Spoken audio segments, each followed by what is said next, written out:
ప్రపంచ జనాభాలో 40% మంది గురక సమస్యతో బాధపడుతున్నారు. దీన్ని నిర్లక్ష్యం చేస్తే ప్రమాదమే. శ్వాసక్రియలో పడుతున్న ఇబ్బందికి చిహ్నం గురక. నిద్రపోతున్నప్పుడు ముక్కు నుంచి స్వరపేటిక పైభాగం వరకు ఎక్కడైనా గాలి ప్రవాహానికి అవరోధం కలగడం వలన గొంతులోని అతి సున్నితమైన పొరలలో ప్రకంపనం సంభవించి శబ్దం ఉత్పన్నమవుతుంది. దీనినే గురక అంటారు. ఎలాంటి గురక ప్రమాదం? నిద్రించే సమయంలో హఠాత్తుగా శ్వాస అందక ఒక్కోసారి ఉక్కిరిబిక్కిరై మెలకువ వస్తుంది.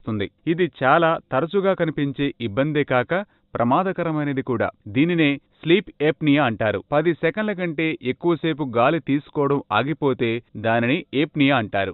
7 గంటల నిద్ర సమయంలో 30 కంటే ఎక్కువసార్లు ఏప్నియా వస్తే డాక్టర్ను సంప్రదించాలి. ఈ స్లీప్ ఏప్నియా కారణంగా ఊపిరితిత్తులలో ఆక్సిజన్ తక్కువ స్థాయిలో చేరుతుంది. మంచి నిద్రలో ఉన్న వ్యక్తి ఊపిరితిత్తులలో గాలి సరిగ్గా ప్రసరించకపోవడం వల్ల మెదడుకు ఆక్సిజన్ అవసరమైనంత అందదు. దీని గురించి తగిన చికిత్స తీసుకోలేకపోతే కొన్ని సమస్యలకు దారితీసే అవకాశం ఉంది.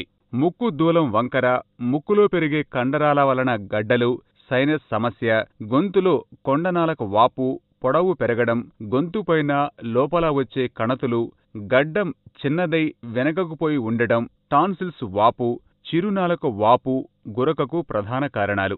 దారితీసే సమస్యలు: హృద్రోగాలు, మధుమేహం, అధిక బరువు, తీవ్రస్థాయి రక్తపోటు, పక్షవాతం, నిద్రలేమి వలన ఏకాగ్రత నశించడం, చికాకు, కోపం, నిద్ర లేస్తూనే తలనొప్పి, పరాకుగా ఉండటం.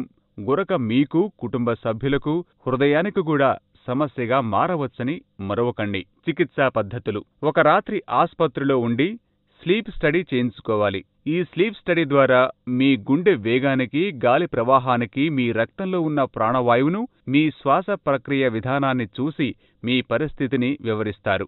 తీవ్రతను బట్టి చికిత్సా పద్ధతులు నిర్ణయిస్తారు వైద్యులు. గాలి గతిని బట్టి ఎక్కడ దేనివలన ఆటంకం జరుగుతోందో చూసి వివిధ రకాల శస్త్రచికిత్సలను నిర్ణయిస్తారు వైద్యులు.